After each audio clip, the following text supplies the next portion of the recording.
नमस्कार। नेपाल दूरसञ्चार प्राधिकरणको सहकार्यमा नेपाल टेलिभिजनको प्रस्तुति कार्यक्रम कोभिड हटलाइनमा यहाँहरूलाई हार्दिक स्वागत छ। दर्शकवृन्द, अहिले देशभरि नै कोरोना भाइरस कोभिड-19 को संक्रमण फैलिरहेको छ। यसको रोकथाम र न्यूनीकरणका लागि प्रयासहरू पनि भइ नै रहेका छन्। तर यस बीचमा तपाईहरुका केही समस्या, गुनासा, जिज्ञासा हुन सक्छन्। ती समस्याहरू तपाईहरुले हाम्रो यस कार्यक्रममा राख्न सक्नुहुनेछ। हामी तपाईका ती समस्या, गुनासाहरू सम्बन्धित निकाय समक्ष राखेर त्यसको समाधानको पहल गर्नेछौँ।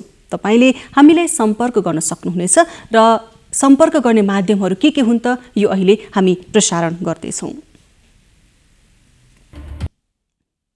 कार्यक्रम कोभिड हटलाइनमा कोरोना भाइरस कोभिड-19 का कारण सिर्जना भएका विभिन्न समस्या वा गुनासो राख्नका लागि सम्पर्क माध्यमहरू फोन, एसएमएस र भाइबरका लागि 98 427 49 075, Facebook NTV response, email ntvcovid19response@gmail.com। दर्शकवृन्द, अहिले हामीले भर्खरै प्रस्तुत गरेका यी सम्पूर्ण माध्यमबाट तपाईँ हाम्रो सम्पर्कमा आउन सक्नुहुनेछ र आफ्ना कुराहरू राख्न सक्नुहुनेछ। हामी ती कुराहरूको समाधानका लागि प्रयास गर्नेछौँ। आज पनि हामीसँग केही यस्ता विषयवस्तुहरू छन् जस्तो कि आज यो धनुषा जिल्लामा बढ्दो संक्रमणलाई मध्यनजर गरेर लकडाउन घोषणा गरिएको छ। त्यस विषयमा पनि हामी विस्तृत रूपमा के कस्तो त्यहाँ भइरहेको छ त्यो प्रस्तुत गर्ने नै छौँ। तर सुरुमा भने हामी एउटा अर्को विषय उत्थान गर्दै जस्तो अहिले यो कोरोना भाइरस कोभिड-19 देशभरि नै फैलिरहँदाखेरि यो संक्रामक रोग सम्बन्धी ऐन 2020 लाई आत्मसात गर्दै त्यसलाई कार्यान्वयन गरिएको छ। तर कति धेरै विज्ञहरूले चाहिँ यो ऐन नै प्रभावकारी छैन, यो चाहिँ आउटडेटेड भयो भन्ने कुराहरू गरिरहनु भएको छ। त्यसैले हामी यो के हो त, के चाहिँ आवश्यकता हो त हामीलाई भन्ने विषयमा कुराकानी गर्नका लागि अहिले हाम्रो प्रत्यक्ष सम्पर्कमा जोडिसक्नु भएको छ वरिष्ठ अधिवक्ता खिमलाल देवकोटाज्यू। देवकोटाज्यू, यहाँलाई स्वागत छ कार्यक्रममा। हजुर, धन्यवाद, नमस्कार। हजुर, जस्तो यहाँहरूले कुरा राख्नुभयो जसरी अहिले यो कोरोना भाइरसको यो रोकथाम र न्यूनीकरणका लागि संक्रामक रोग ऐन 2020 लाई फलो गरिएको छ, कार्यान्वयन गरिएको छ। यो ऐन चाहिँ प्रभावकारी भएन, यो आउटडेटेड भयो भन्ने यहाँहरूको कुरो सुनियो। के हो त यो खासमा? यसका बारेमा जति बेला कोरोना फैलिएपछि WHO ले यो चाहिँ पेन्डेमिक हो भन्यो। यसको चाहिँ तीनटा क्याटेगोरी, एउटा इन्फेक्सियस डिजिज, एउटा चाहिँ त्यसको चाहिँ महामारी, त्यसपछि pandemic, epidemic, pandemic, infectious, epidemic, pandemic, तीनटा चरणमा पेन्डेमिक भनेको यो विश्वव्यापी रूपमा फैलिने महारोग, महामारी हो। यसका बारेमा चाहिँ मैले पार्लियामेन्ट्री डेमोक्रेसी भएका मुलुकहरूको अध्ययन गरेँ। अध्ययन गर्दाखेरि के देखियो भने न्यू नर्मल हो। रेगुलर कानुन नियमहरूले यसलाई ट्याकल गर्न सकिन्न।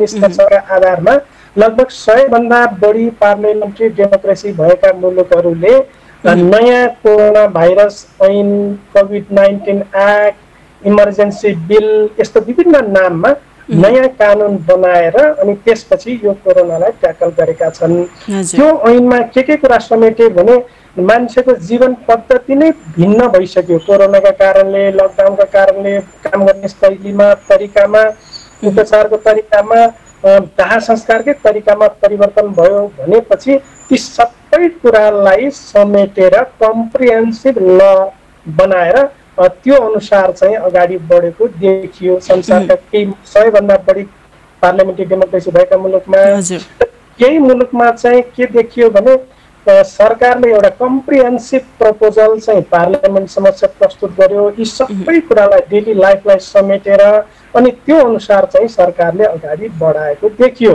तर हाम्रोमा चाहिँ के देखियो भने इमर्जेन्सी लागेपछि अथवा यो कोभिड-19 आएपछि नयाँ ऐन बनाउने कोसिस गरिएन।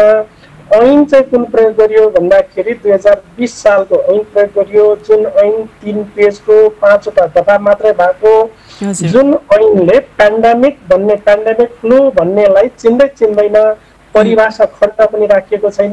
खालि केवल रोगले, संक्रामक रोग लागेका मान्छेहरूलाई, संक्रामक रोगको हकमा मात्रै संक्रामक रोग लागेका मान्छेलाई पहिचान गर्ने, उनीहरूलाई आइसोलेसनमा राख्ने, यतिसम्म चाहिँ यो ऐनले भन्यो। त्यसदेखि बाहेक अरू कुरा भनेन। त्यसो भएको हुनाले अहिलेको डेली लाइफ मान्छेको, राज्यको, संस्थाहरूको जे चलिरहेको छ नर्मल कानुनले समेट्न सकेका छैन, नयाँ कानुन बनाएर हामीले चलाउन सकिराखेका छैन। त्यसो हुनाले यो प्रयोग भएको कानुन चाहिँ यो पुरानो कानुन भयो, यो चाहिँ अपर्याप्त। जस्तो हामीसँग अर्को एउटा कानुन पनि छ नि देवकोटाज्यू, जस्तो यो विपद जोखिम न्यूनीकरण तथा व्यवस्थापन ऐन 2074 भन्ने, यो कानुनले पनि तपाईँले जति पनि अघि कुरा राख्नुभयो त्यसलाई सम्बोधन नगर्ने हो के छ? सरकारका सामु नेपालको सन्दर्भमा यति बेला 4 वटा विकल्प थिए। एक संविधानले इमर्जेन्सी डिक्लेयर गर्ने हक पनि अधिकार पनि दिन्थ्यो सरकारलाई, त्यो बुझेन। दोस्रो जनस्वास्थ्य ऐन थियो, त्यस पनि थोरै केही व्यवस्थाहरू गरेको थियो, त्यो बाटो पनि रोजेन। विपद जोखिम न्यूनीकरण व्यवस्थापन ऐन जुन चाहिँ भूकम्पपछि बनेको थियो त्यो अलि बढी भूकम्पमा केन्द्रित छ, प्राकृतिक प्रकोपमा केन्द्रित छ, तर यति हुँदाहुँदै पनि त्यसले चाहिँ पेन्डेमिक फ्लू समेतका विषयवस्तुलाई समेट्छ र इन्स्टिट्युसनल संरचनागत हिसाबले हेर्दा प्रधानमन्त्रीको अध्यक्षतामा विपक्षी दलको नेता समेत नागरिक समाजका प्रतिनिधि रहेको निर्देशक परिषद, त्यसपछि गृहमन्त्रीको अध्यक्षतामा निर्देशक समिति, त्यसपछि वडा तहसम्म पनि यसका चाहिँ आफ्नै संरचनाहरू थिए। संरचनागत हिसाबले त्यो ऐन प्रयोग गरेको भए त्यो अझ बढी प्रभावकारी हुन्थ्यो, त्यो ऐन प्रभावकारी बनाइएन भन्ने हो।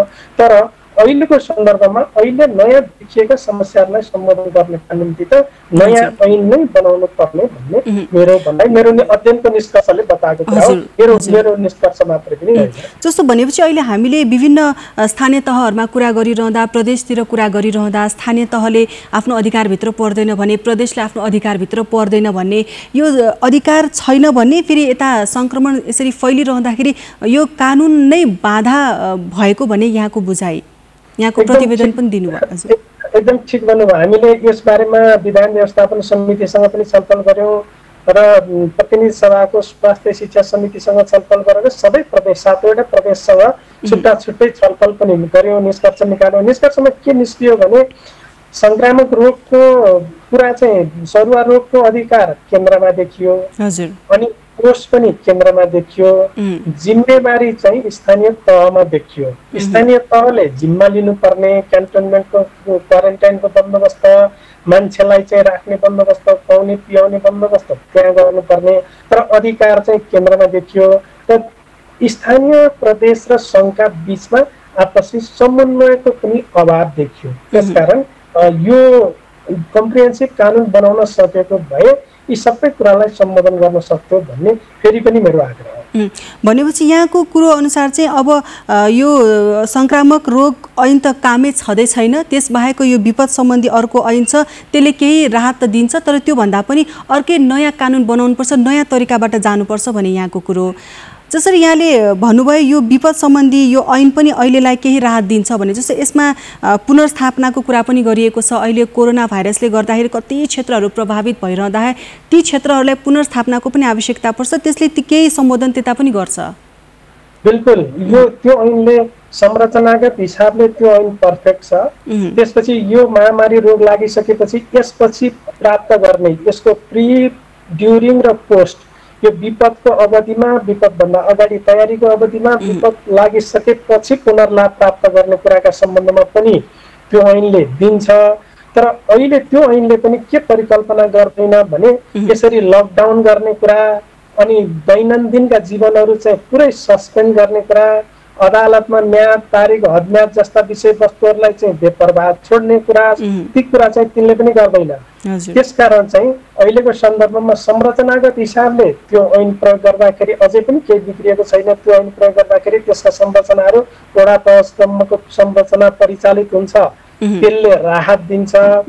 बाँकी दिनानुदिनको जीवन पद्धतिलाई व्यवहारमा उतार्नका निम्ति, कानुन बमोजिम बनाउनका निम्ति नयाँ कानुनकै आवश्यकता पर्दछ। हामी कानुनको विद्यार्थीहरूले के भन्छौँ भने रुल अफ ल भनेको कानुन बमोजिमको शासन हो, आदेश बमोजिमको शासन चाहिँ होइन है। हामी आदेशले मुलुक चलाउन खोजिराखेका छौँ। यो आदेशले चल्ने मुलुक चाहिँ कानुनी राजलाई प्रमोट गर्दैन। त्यसकारण पनि अझै पनि त्यो कानुन बनाउन आवश्यक छ यसपटकका निम्ति पनि। जस्तो यहाँले आवश्यक छ भनिरहँदा अब अहिलेको यो परिस्थितिमा चाहिँ यो नयाँ कानुन बनाउन कतिको सम्भव देख्नुहुन्छ? तपाईले एकदम ठिक कुरा गर्नुभयो। कोरोनाको प्रभाव चाहिँ खास गरी बेलायतमा मार्चमा सुरु भयो मार्चमा मार्चमा 19 मार्चमा संसदमा विधेयक प्रस्तुत भयो इमर्जेन्सी हेल्थ बिल भनेर। त्यसपछि 1 हप्ताभित्रमा 2टा सदनमा छलफल भइकन रानीबाट लालमोहर लागेर 1 हप्तामा त्यो कानुन पास भयो। त्यस्ता केही अनुभवहरू हामीसँग छन्। भारतले सम्म पनि अध्यादेश जारी गर्यो तुरुन्तै। हामीले यहाँ लकडाउन गरेकै दिनमा त्यहाँ चाहिँ अध्यादेश जारी गरेर थोरै केही करका कुराहरू, करना व्यवस्थापन गर्ने कुराहरू, तिनलाई चाहिँ केही व्यवस्थापन गर्न सक्यो। त्यसकारण हाम्रो सन्दर्भमा अध्यादेश पनि जरुरी अध्यादेश पनि ल्याउन सकिन्छ, संसद बोलाएर ल्याउन सकिन्छ। फेरि अर्को कुरा पनि के हो भने यस्तो इमर्जेन्सीको बेलामा संसारका संसदहरू बन्द हुँदैनन्। हाइब्रिड संसदको कुरा भयो, भर्चुअल संसद भयो, त्यसरी पनि संसद चल्छन्, संसद चलिरहन्छन्, त्यसले गरिरहन्छ। लकडाउन भनेको जनता घरभित्र बस्ने हो, सरकार र सरकारका संरचनाहरू सडकमा आउने हो। त्यसो भएको हुनाले संसद बन्द हुने, सरकार बन्द हुने, सरकारी अन्तर बन्द हुने त्यसो होइन। महामारीसँग जुझ्नका निम्ति सरकारी संरचनाहरू सधैँ एक्टिभ हुने हो। त्यसो भएको हुनाले अझै पनि यो कम्प्रिहेन्सिभ कानुन बनाउनका निम्ति सम्भव छ, बनाउन आवश्यक छ।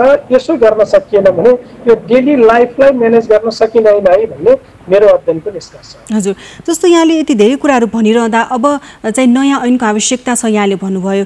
त्यो के बुदाहरू चाहिँ समेटिनुपर्छ र छुटाउने हुँदैन जस्तो लाग्छ, के भन्नुहुन्छ?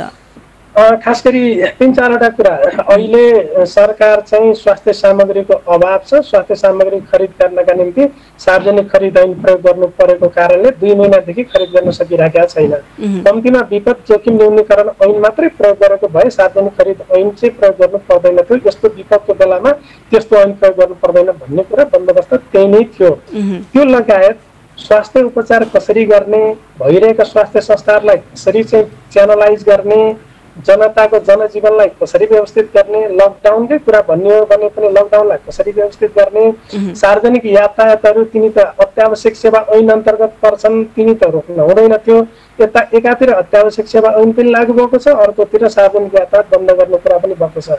त्यसलाई व्यवस्थापन गर्ने, राहत वितरण गर्ने कुरा, नो ट्याक्सेसन विदाउट रिप्रेजेन्टेसन भन्छ। राज्यको ढुकुटी खर्च गर्ने कुरा ऐन बमोजिम बाहेक गर्न सकिँदैन। राहत वितरण गर्ने कुरा सँगसँगै चाहिँ यो राष्ट्र बैंकले आर्थिक मौद्रिक नीति मार्फत थुप्रै सुविधाहरू दिने काम गर्यो। मेरो विचारमा त्यो बेठिक भयो। त्यति कुरा त कानुनले गर्नु पर्थ्यो।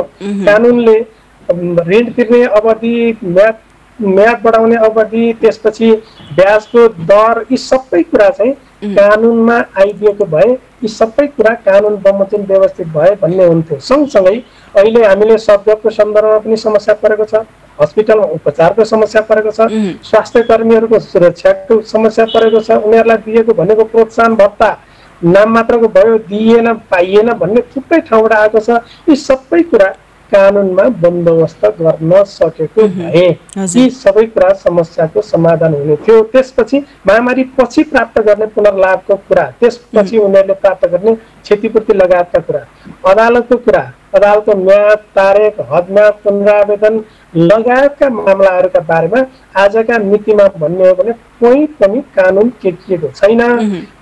ती मुद्दाहरूको बारेमा भोलि प्रश्न उठ्यो भने मेरो विचारमा अदालतले एउटा फुल कोर्ट बसेर आदेश, अडबड आदेश मार्फत दिएको कुराले त्यो कानुनको रूप धारण गर्न सक्छ भन्ने मलाई लाग्दैन। त्यसकारण ती बन्दोबस्त, ठेक्का, लाइसेन्स नवीकरण लगायतका विषयवस्तुहरू छन्। यी कुराहरू पनि पुरै चाहिँ त्यो ऐन बनाएर ऐनमा व्यवस्था भएका विषयवस्तुहरूलाई आदेशले तिनको म्याद थप गर्न, नवीकरण गर्न मिल्दैन, सकिँदैन। भनेपछि सबै कुराहरू चाहिँ अहिलेको यो संक्रामक रोग ऐन 2020 मात्रै भनेर यो के पनि सम्बोधन हुँदैन। यति धेरै कुराहरू हामीले ख्याल गर्नुपर्नेछ, यति धेरै कुराहरू सम्बोधन गर्नुपर्नेछ। त्यसैले पनि नयाँ ऐन नै चाहिन्छ भन्ने यहाँको कुरा भयो। हस्, धन्यवाद यहाँलाई जानकारीका लागि। दर्शकवृन्द, उहाँ हुनुहुन्थ्यो वरिष्ठ अधिवक्ता खिमलाल देवकोटाज्यू। उहाँले हामीलाई जानकारी गराउँदै हुनुहुन्थ्यो। उहाँको कानुन समाज भन्ने एउटा संस्थाले यो सङ्घीय संसद अन्तर्गतको एउटा समितिमा यो सबै सुझावहरू समेटेर प्रतिवेदन बुझाइसकेको छ र त्यही प्रतिवेदनमा समावेश भएका कुराहरू नै उहाँले जानकारी गराउँदै हुनुहुन्थ्यो। उहाँले भने बमोजिम अहिले जसरी संक्रामक रोग ऐन 2020 बाट जसरी यो कार्यान्वयन गरेर कदमहरू चालेका छन् त्यो चाहिँ फितलो भयो, त्यो भएन, त्यो प्रभावकारी भएन भन्ने उहाँको कुरा। दर्शकवृन्द, हामीसँग अझै अर्को एउटा विषय छ, त्यो विषयमा प्रवेश गर्नु अघि अहिले फेरि यहाँलाई एक सन्देश प्रस्तुत गर्दैछौँ। यदि कुनै व्यक्तिलाई संक्रमण भएको छ र रुगाखोकी वा श्वास प्रश्वास सम्बन्धी रोग लागेको छ भने खोक्दा, हाछ्यौँ गर्दा, बोल्दा निस्कने साना साना कणलाई रोक्ने काम मास्कले गर्दछ। त्यसैले मास्कको उचित प्रयोगले कोभिड-19 को संक्रमणबाट धेरै हदसम्म बच्न सकिन्छ। मास्कको प्रयोग गर्दा ध्यान दिनुपर्ने कुराहरू: मास्क लगाउनु अघि मिचिमिची कम्तीमा 20 सेकेन्ड साबुन पानीले हात धुने वा सेनिटाइजरको प्रयोग गर्ने। मास्क च्यातिएको छ कि छैन वा सफा छ कि छैन जाँच गर्ने। मास्क खुकुलो छ र छेउछाउबाट हावा छिरेको छ भने त्यसले काम गर्दैन। त्यसैले मास्क लगाउँदा डोरीमा समाई अनुहारमा टम्म मिल्ने गरी लगाउने। मास्क लगाउँदा नाक, मुख र चिउँडो ढाकिने गरी लगाउने। मास्कको रङ्गीन भागलाई बाहिर पारेर लगाउने। युज एन्ड थ्रो नाम दिएको मास्क डिस्पोजेबल हुने भएकोले यसलाई एकपटक प्रयोग गरेपछि पुनः प्रयोग नगर्ने। डिस्पोजेबल मास्क धोएर, सुकाएर र उल्टो फेरेर नलगाउने। सकभर मास्कलाई हातले नछुने। लगाउँदा र फुकाल्दा डोरी मात्र प्रयोग गर्ने। एक अर्काबाट कम्तीमा 2 मिटर टाढा बसौँ। घरबाट बाहिर जाँदा अनिवार्य मास्क लगाऊ।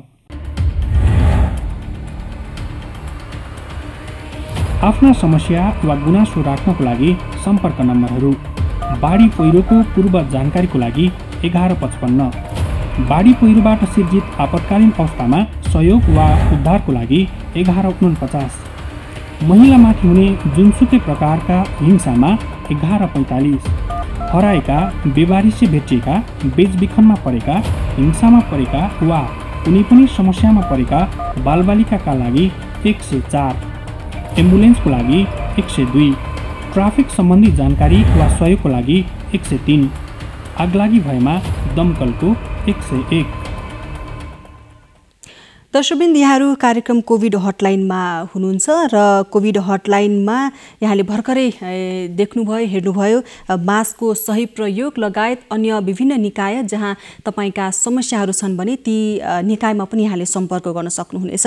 हामी कोरोना भाइरस कोभिड-19ले निम्त्याएका विभिन्न समस्या र त्यसको रोकथाम न्यूनीकरणका लागि भइरहेका प्रयासमा केन्द्रित छौँ। यसबीचमा भर्खरै हामीलाई प्राप्त जानकारी अनुसार यो धनुषा जिल्लाभरि लकडाउनको घोषणा भएको छ भन्ने समाचार प्राप्त भएको छ र यसै विषयमा थप जानकारीका लागि अहिले हाम्रो प्रत्यक्ष सम्पर्कमा आइसक्नु भएको छ धनुषाका प्रमुख जिल्लाधिकारी प्रेम प्रसाद भट्टराईज्यू। स्वागत छ यहाँलाई कार्यक्रममा। धन्यवाद। हजुर, जस्तो धनुषामा अहिले लकडाउन घोषणा गरिएको भनेर आएको छ, यो लकडाउन घोषणा गर्नुपर्ने गरेर त्यहाँको स्थिति कस्तो छ? अहिले कोरोना भाइरसले के कस्तो स्थिति निम्ति आएको छ? धनुषा जिल्लामा कोरोनाको स्थिति समुदायमा ट्रान्समिटेड अथवा सरुवा भइसकेको छ। अब यो यात्रा विवरण भएका मान्छेहरूमा सीमित थियो पहिले यो रोग, अहिले चाहिँ समुदायमा पनि बसिरहेका मान्छेहरूमा पनि यो रोग सरिसकेको छ। यसर्थ समुदायमा सरिसकेपछि त्यो जो मान्छेमा रोग लागेको छ ती रोग लागेका मान्छेहरूलाई निको पार्ने र त्यो रोग लागेका मान्छेहरूमा अरूमा नसरोस् भन्नका लागि हामीले पुनः निषेधाज्ञा जारी गरेका छौँ, जुन लकडाउन जस्तै हो, अलि व्यवस्थित गरेर। अब खास गरी 10 बजेसम्म आवश्यकीय खाद्यान्न सरसामग्रीका पसल खोल्ने, 10 बजेपछि पूर्ण रूपमा बन्द गर्ने। अब यसको लजिकल कुरा के भने हामी यो तेस्रो हप्तामा लागू गरिराखेका छौँ। त्यो तेस्रो हप्ताभन्दा अघिसम्म लकडाउन थियो, सेन्टरबाट लगाइराखिएको। म आएपछि तेस्रो हप्तामा यो चालु अवस्था छ।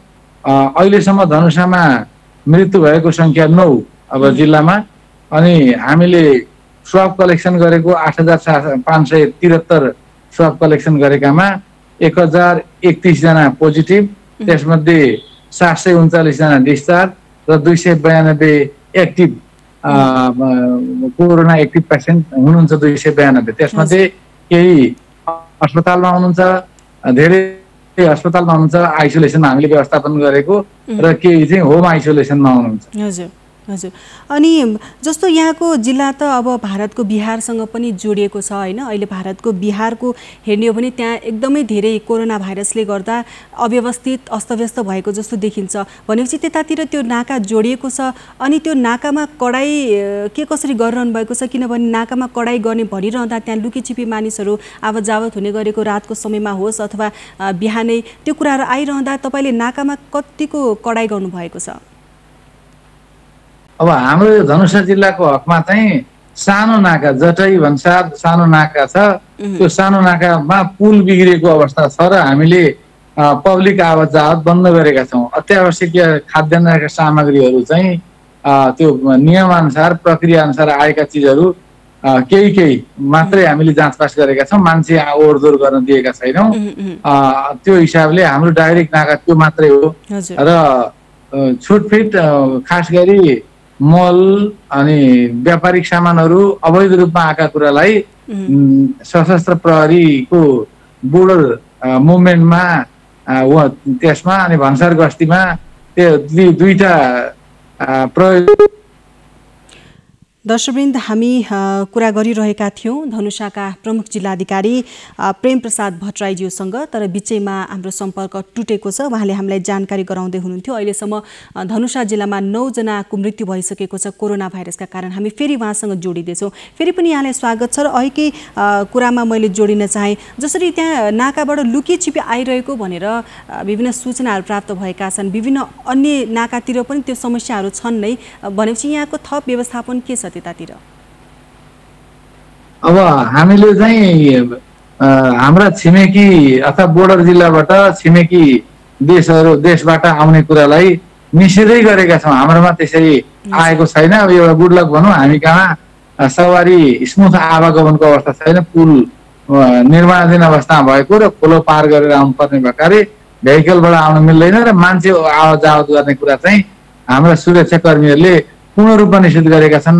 अब त्यो पुलभन्दा आसपासको मास्तिर तलतिरबाट चाहिँ खास गरी मल र व्यापारिक सामानहरू केही आइराखेको र दैनिक हाम्रो पक्राउ परेर तिनीहरूलाई भन्सारमा बुझाइराखेको अवस्था छ। त्यो कृषिका मलहरू, अब मल अत्यावश्यक चिज भए पनि त्यही मलबाट पनि यो कोरोना भाइरस चाहिँ सर्छ भन्ने हिसाबमा हामीले त्यो मललाई पनि हामीले चोरी पैठारी अन्तर्गत समातेर भन्सारमा बुझाएर मान्छे थुनामा राखेर आवश्यक कारबाही गरिराखेका छौँ।